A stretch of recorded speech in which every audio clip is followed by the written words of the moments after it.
ये आप लोगों के मन के भ्रम है। बलि से कभी भगवान नहीं खुश होता है, बलि से कभी देवी देवता खुश नहीं होते।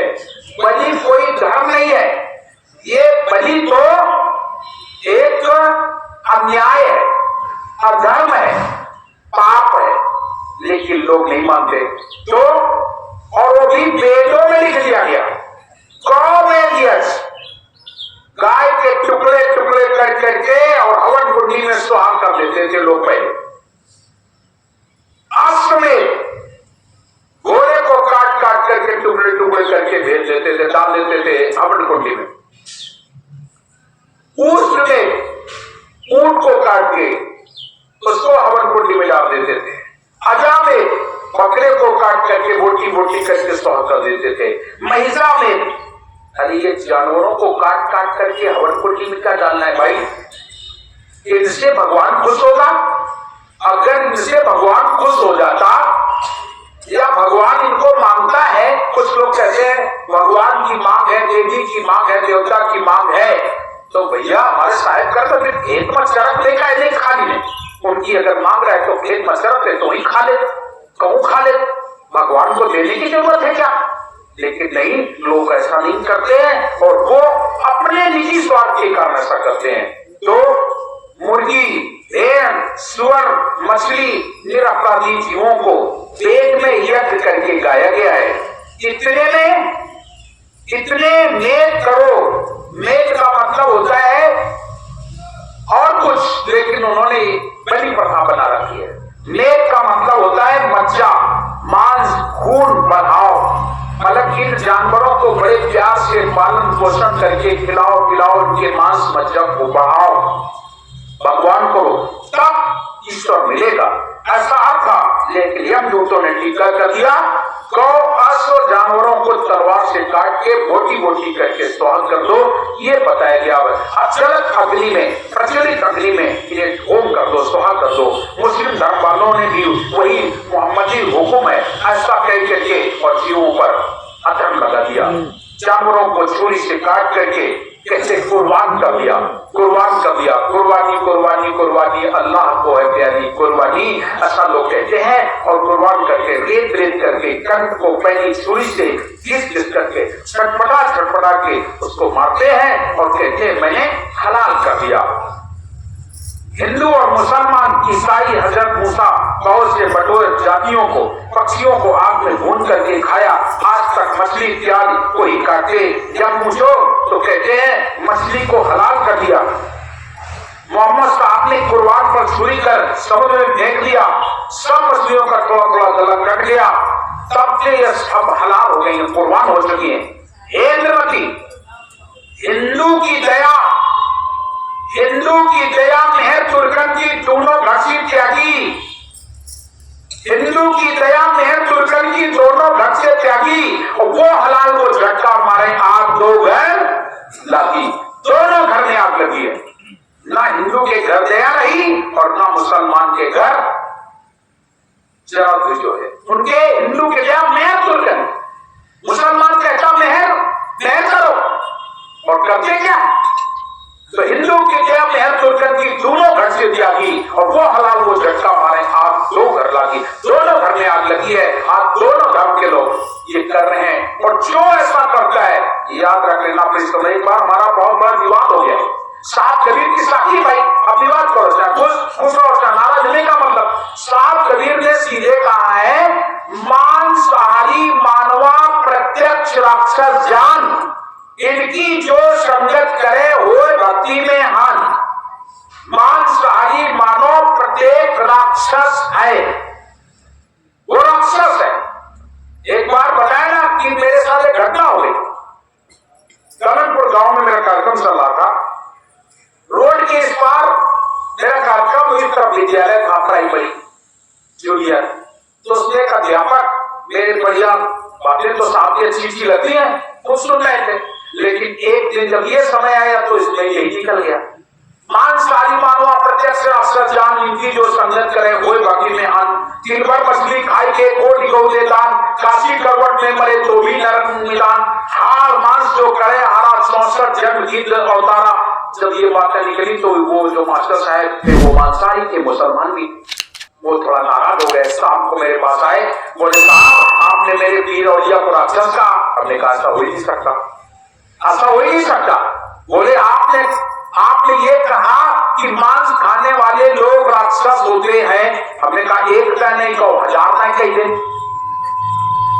एक बार नहीं मैं 1000 बार कह दूं।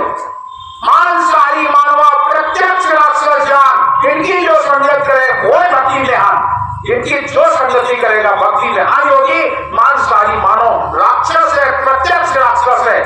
ऐसा नहीं होता है कि राक्षसों के कहीं तो बड़े बड़े सींग होते होंगे, बड़े बड़े कान होते होंगे, दांत बड़े बड़े होते होंगे, लंबी पूंछ लगी होती होगी, ऐसा नहीं होता है। व्यक्ति के जीवन का आचरण वही राक्षसी प्रवृत्ति होती है और कोई राक्षस नहीं होता है। तो मेरे से बहुत नाराज हो गए और अंत में एक धमकी भी दे के चले गए। बोले हम तुम्हारी देख लेंगे, ऐसा भी कह के चले गए, मैं तुम्हारी देख लूंगा। हमने कहा हमारी देखने वाला तो कोई और है, हमें देखने वाला कोई और है, कौन देखेगा मुझे? और वो तांत्रिक रहा। जब हमसे वो चले गए तो हमसे बोले साहब तुम इनसे बेकार में भिड़ गए, ये बहुत बड़े तांत्रिक हैं। तो तांत्रिक है? बोले हाँ। हमने कहा हमारे यहाँ यंत्र मंत्र तंत्र ये सब के सब बेकार माने जाता, बकवास। हमारे यहाँ यंत्र मंत्र तंत्र को कोई जगह नहीं है। या तो संत कबीर का बाजे डंका, झूठ भूत सब माने शंका। सत्य कबीर कहे लौलाई तो 52 लाख जगह बढ़ जाए। अब वो कह के तो चले गए मैं तुम्हारी देख लूंगा, और आज तक नहीं देख पाई। कम से कम 10-15 सालें हो गई, आज तक नहीं देख पाए। और मास्टर साहब भट्टे पढ़ाओ तो सभी जगह चले गए और हम वहां जाते हैं अभी भी जाते हैं। लेकिन मास्टर साहब ने फिर आंखी उठा के हमारी तरफ नहीं देखे।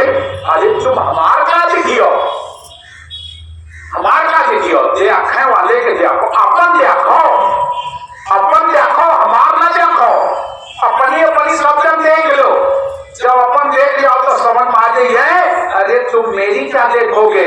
मुझे देखने वाला, मुझे रखने वाला, मुझे चलाने वाला, मुझे खिलाने वाला कोई और है, कोई और है। आप उनके चक्कर में जिस दिन पड़ जाओगे उस दिन तुम्हारे भी समझ में आ जाएगा। मैं आपसे निवेदन करता हूं, ऐसे एक नहीं कई लोग धमकी दे चुके हैं, लेकिन हम उन धमकियों से डरने वालों में नहीं हूं। क्यों डरना? किससे? एक साहब के अलावा मैं किसी और से डरता नहीं। हमारा साहब है, बस साहब से डरता हूं। साहब से डरो, दुनिया से क्या डरना है? दुनिया वाले क्या करें? एक बार मार ही डालेंगे ना, और क्या करेंगे? इससे ज्यादा कुछ कर नहीं सकते। और मरना है कभी लाए, मरने का दिलाइया जब मरने से जग डरे सो मेरे आनंद। जिस मरने से संसार डरता हूं वो तो मेरा आनंद है। जी मरने से जग डरे सो मेरे आनंद, और कब मरियो कब पाइयो पूर्ण परमानंद। इसलिए मरने से क्या डरना है? तो ऐसे भी लोग मुझे मिल जाते हैं। मांस खाने वाले लोग जो होते हैं उनको बात बुरी लगेगी ही लगेगी, क्योंकि मांसाहारी मानवा प्रत्यक्ष राक्षस। बताओ राक्षस कहां है? हमने सुने हैं देवता दैत्य सब युग में, तो देवता कैसा है, दैत्य कैसा है? फिर हमने सुने राक्षस त्रेता युग में, रावण के पूरा कुलवंश राक्षस कहा जाता था। और इधर आ जाओ तो इधर राक्षस नहीं रह जाते। इधर आ जाओ, जब आपका द्वापर युग आया तो द्वापर युग में भी राक्षस, कंस को राक्षस कहा गया, अगासुर बगासुर को राक्षस कहा गया ना। तो इनका सबका राक्षस कहा है, क्या मतलब है? केवल यही मतलब था, इनका आहार विहार अच्छा नहीं था।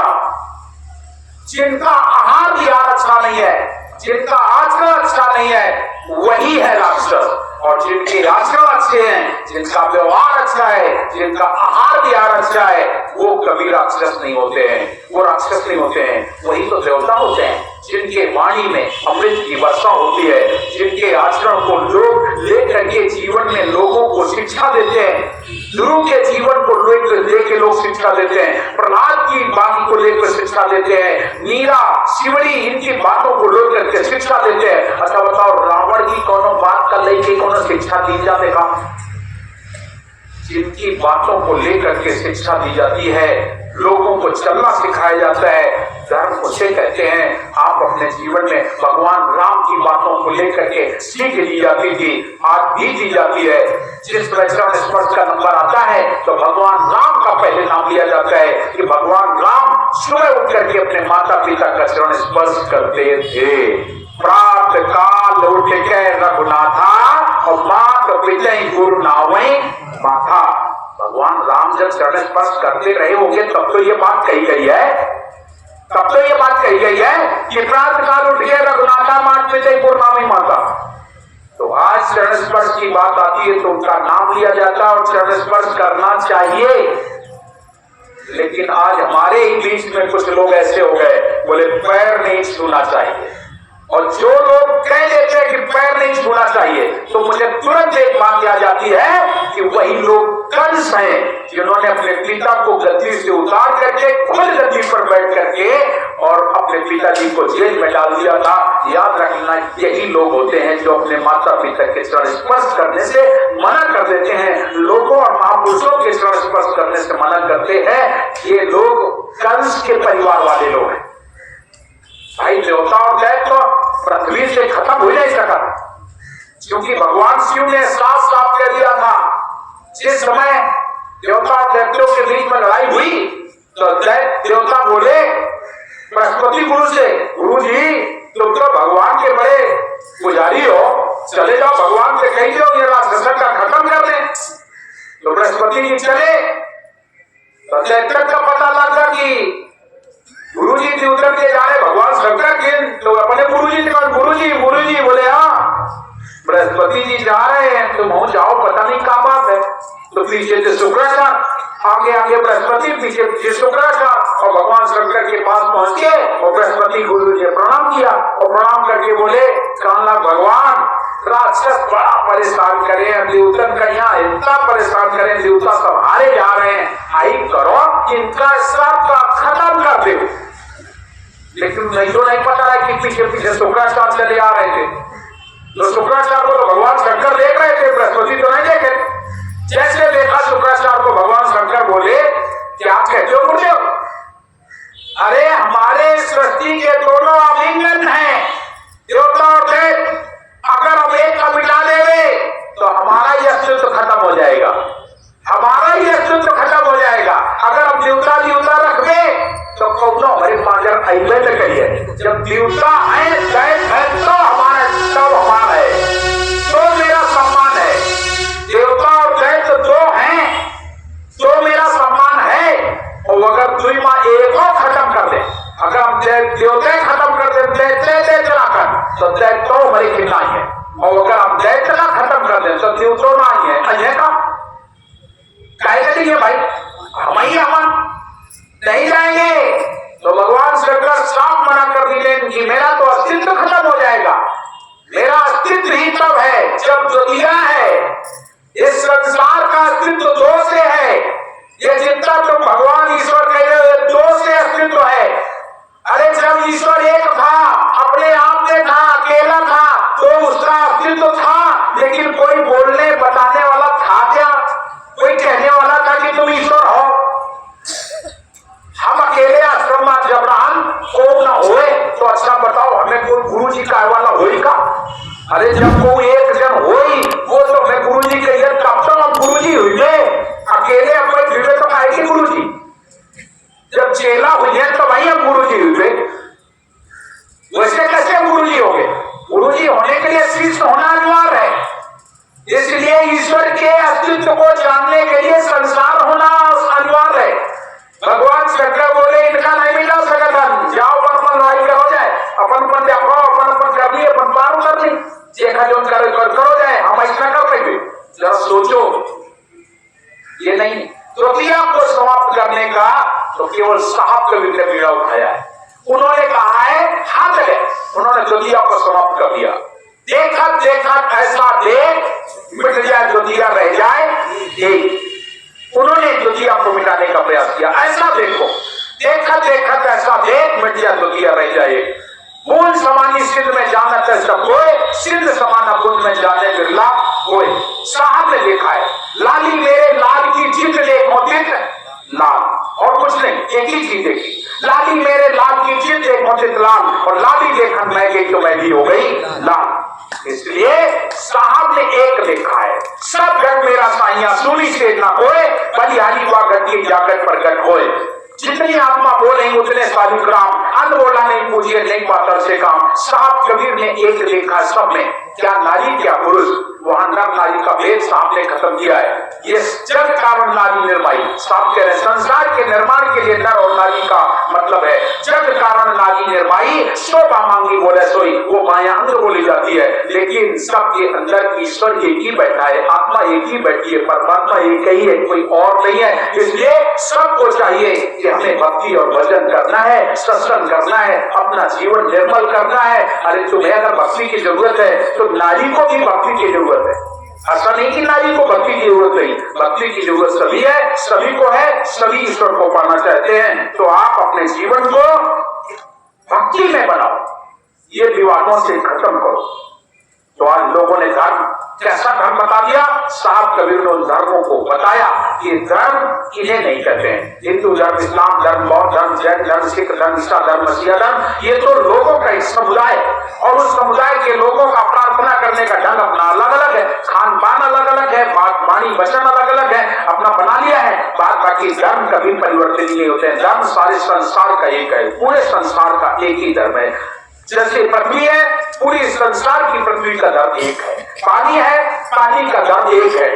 जहां जहां जाओ, जहां जिस देश में जाओ, पानी पियोगे प्यास बुझ जाएगी, ये इसका धर्म है, ये धर्म है। ऐसा नहीं है कि मेरे यहाँ का पानी पियोगे तो ही प्यास बुझेगी, वहां जाओगे तो पानी पियोगे तो प्यास नहीं होगी। सभी जगह पानी का स्वभाव है शीतलता देना, पीना, प्यास बुझा देना, ये उसका धर्म है। तो जब इनका सबका धर्म है, वही मानव का धर्म है। मानव का धर्म क्या है? धर्म न दूसरा, सत्य समाना। साहब कबीर भी कहते हैं, सत्य को सत्य के समान नहीं, धर्म कोई दूसरा।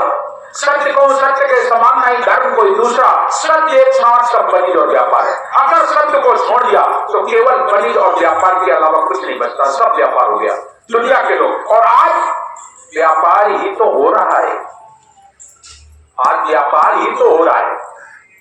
धर्म कहां है? धर्म तो बहुत थोड़ा बचा है। आज आप देखिए, बड़े बड़े व्यास, बड़े बड़े व्यास कितने व्यास है? 10 लाख, 20 लाख, 50 लाख में बताओ। हम ये पूछना चाहते हैं, जब 50 लाख रुपया लेते हैं साथ के मां, तो वे सीधे सीधे तुम्हें भगवान से मिला दे तुझे। अब तो तुम्हें कुछ करने की जरूरत ना होता, तो अब तो तुमको भेजा तुझे बिल्कुल। कैसी बात करते हैं लोग, कैसे कैसे व्यास